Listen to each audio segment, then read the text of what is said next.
Hello प्यारे बच्चों। आप सब कैसे हैं? मेरे चैनल में आप सभी का बेहद स्वागत है। आज मैं आप सबके लिए लेकर आई हूँ एक मूर्ख गधे की कहानी, जिसे शियार ने आसानी से मूर्ख बना दिया था और बेचारे गधे को अपनी जान से हाथ धोना पड़ा था।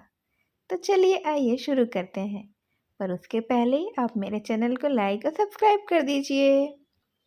तो शुरू करती हूँ मैं अब ये कहानी। किसी वन में एक सिंह रहता था। उसका नाम था कराल केसर। किसी समय वह बड़ा ही बलशाली था। उसकी दहाड़ से पूरा जंगल थर्रा उठता था।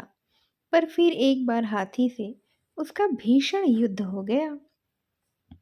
इस युद्ध में शेर कराल केसर बुरी तरह से घायल हो गया। अब तो वह इतना अशक्त और लाचार हो गया था कि खुद अपना भोजन जुटा पाना उसके लिए बेहद ही मुश्किल हो गया था। उस बूढ़े और अशक्त शेर का एक स्वामी भक्त सेवक भी था, सियार धूसरक। वह उसकी बड़ी चिंता किया करता था और आड़े वक्त में उसकी मदद भी करता था। एक बार की बात है, कराल के सर को बड़े जोरों की भूख लगी। उसने धूसरक से कहा कि वह जाकर उसके लिए भोजन का प्रबंध कर दे। धूसरक जंगल से निकलकर पास के ही एक गांव की ओर चल दिया। वहां पर उसे एक गधा दिखाई दिया, जो बड़ा ही दुखी और चिंताकुल था। दूसरक ने उसके पास जाकर कहा, क्या बात है मामा, तुम तो बड़े ही परेशान लगते हो। गधा सचमुच में उस दिन बहुत ज्यादा दुखी था। वह बोला, अरे देखो भाई, मैं सारा दिन बुरी तरह से काम करता हूँ, फिर भी धोबी बुरी तरह से मुझे मारता पीटता है। तुम भी बताओ, ऐसे जीवन से क्या ही फायदा, मैं बहुत दुखी हूँ। इस पर दूसरे ने झूठी सहानुभूति दिखाते हुए कहा, मामा, तुम जंगल में चलकर क्यों नहीं रहते हो? वहां इतनी अच्छी कोमल कोमल घास है और ऐसी शीतल सुहानी हवा बहती है कि तुम्हारा तो दिल खुश हो जाएगा। फिर वहां तुमसे विवाह के लिए 3 आतुर गधियां भी हैं। अगर चाहो तो झटपट मेरे साथ चलो, फिर ऐसा सुख तुम्हें कहीं भी नसीब नहीं होने वाला है। यह सुनकर तो गधी को बड़ा अच्छा लगा, पर कुछ सोचकर वह बोला, लेकिन मित्र, जंगल में हम घास वाले जीवों का कैसे गुजारा होगा? हम जैसे लोग किसी न किसी का तो शिकार बन ही जाएंगे। अरे कैसी बात करते हो मामा, सियार धुसरक बोला। मैं हूं ना तुम्हारे साथ। मेरे होते हुए कोई तुम्हारा बाल भी बांका नहीं कर सकता है। फिर तो 3 3 इतनी सुंदर गधियां वहां हैं कि तुम्हें लगेगा कि तुम्हारा जीवन तो धन्य हो गया है। और खाने को तो एक से एक ऐसी बढ़िया स्वादिष्ट वनस्पतियां हैं, जैसी शायद स्वर्ग में भी ना होती होंगी। अब तो गधा झटपट ही तैयार हो गया। वह बोला, चलो, मैं भी तुम्हारे साथ चलता हूँ। दूसरा सियार मीठी मीठी बातों में फंसाकर आखिर में गधे को उसी कसल केसर शेर के पास लेकर आ गया। शेर गधे को देखते ही उसे मारने के लिए झपटा, पर इतनी देर में गधा भी चौकन्ना हो गया था। उसने तेजी से दुलत्ती मारी और वहां से भाग निकला। अब तो शेर बेचारा हाय हाय कहकर बिलबिलाता ही रह गया। गधे के जाने के बाद दूसरा सियार ने शेर से कहा, अरे, आपकी ये कैसी हालत है? आप तो सामने आए निरीह पशु का भी शिकार नहीं कर सकते, तो फिर आपके जीने का कोई फायदा भी है? कराल केसर लज्जित हो गया था। वह बोला, जब तक मैं उस पर झपटने की तैयारी करता, तब तक उसने जोर की दुलत्ती मार दी थी, तो भला मैं कर ही क्या सकता था। अब झटपट जाओ और किसी छोटे पशु को लेकर आओ, क्योंकि वह गधा तो अब दोबारा आने से रहा है ना। नहीं नहीं, मैं जाता हूँ, फिर से उसी गधे को लेकर आपके पास आता हूँ, दूसरा सियार ने कहा था। इस पर शेर को यकीन नहीं आया। वह बोला, क्या बात करते हो? वह गधा क्या फिर से यहाँ आएगा?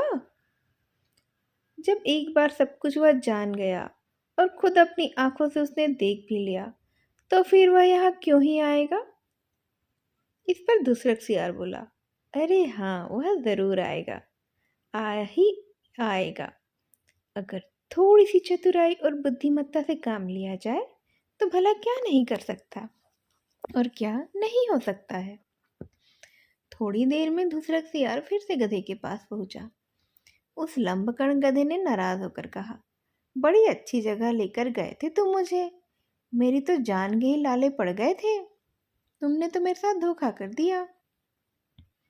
इस पर दूसरा सियार ने हंसते हुए कहा, तुम भी मामा यूं ही रहते हो, वही गधी तो तुम्हारे प्यार करने के लिए आगे बढ़ी और तुम भाग निकले।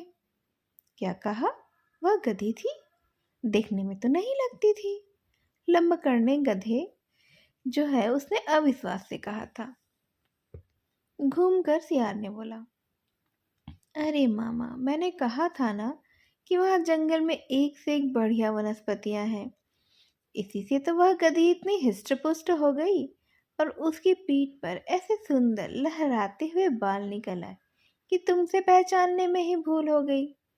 अरे मैं तो कहता हूँ, तुम खुद कुछ दिन उस जंगल की आबो हवा में रहोगे ना तो इस कदर बदल जाओगे कि अपने आप को ही पहचान नहीं पाओगे। अब तो गधा फिर से झटपट जंगल में जाने के लिए तैयार हो गया। दूसरा सियार मीठी मीठी बातों के जाल में फंसाकर दोबारा उसे शेर के पास ले आया। इस बार उस बूढ़े और असक्त शेर कराल केसर ने कोई भी भूल नहीं की और एक ही झपाटे में उसका काम तमाम कर दिया। फिर सियार को उसकी रक्षा करने के लिए कहकर स्नान करने चला गया। उसके जाने के बाद दूसरा सियार सोच में पड़ गया कि देखो कितना बेवकूफ़ होते हैं ये सब गधे, इनमें थोड़ी सी भी अकल नहीं होती है, जो इतनी आसानी से मेरी बातों में फंस गया। एक बार फंसा समझ में आता है, लेकिन दोबारा वही गलती कर दी। थोड़ी सी भी अकल उसने नहीं लगाई कि ऐसा भी कभी हो सकता है क्या। कितने गधे हैं, इतनी भी अकल नहीं है, और मैं कितना होशियार हूँ, कितना चालाक हूँ। मैं तो बार बार किसी को भी बुद्धू बना सकता हूँ। होशियार अपनी चालाकी पर बेहद खुश हो रहा था। शेर अब अपनी बहादुरी साबित कर चुका था कि हाँ, अभी भी वह भले ही बूढ़ा हो चुका है, लेकिन है तो शेर ही ना, ताकत तो उसमें थोड़ी बहुत बची ही है। और गधा बेचारी अपनी बेवकूफ़ी एक बार नहीं 2 बार साबित करके आखिर में मर चुका था। तो प्यारे बच्चों, ये छोटी सी कहानी तो यहीं ख़त्म होती है। इस छोटी सी कहानी से हमें यह शिक्षा मिलती है कि हमें कभी भी किसी की बातों पे विश्वास करने से पहले 2 बार जरूर सोचना चाहिए कि वह जो भी कह रहा है क्या सच में ऐसा है, अगर है तो क्यों है, और क्या मेरे लिए यह सही है, और उसके बाद ही हमें फैसला लेना चाहिए। प्यारे बच्चों, आज की कहानी यहीं तक। ऐसी और अच्छी अच्छी कहानियों के साथ मैं फिर से आपसे मिलने आऊँगी। तब तक आप मेरे चैनल को लाइक और सब्सक्राइब कर दीजिए। ओके बच्चों, बाय बाय।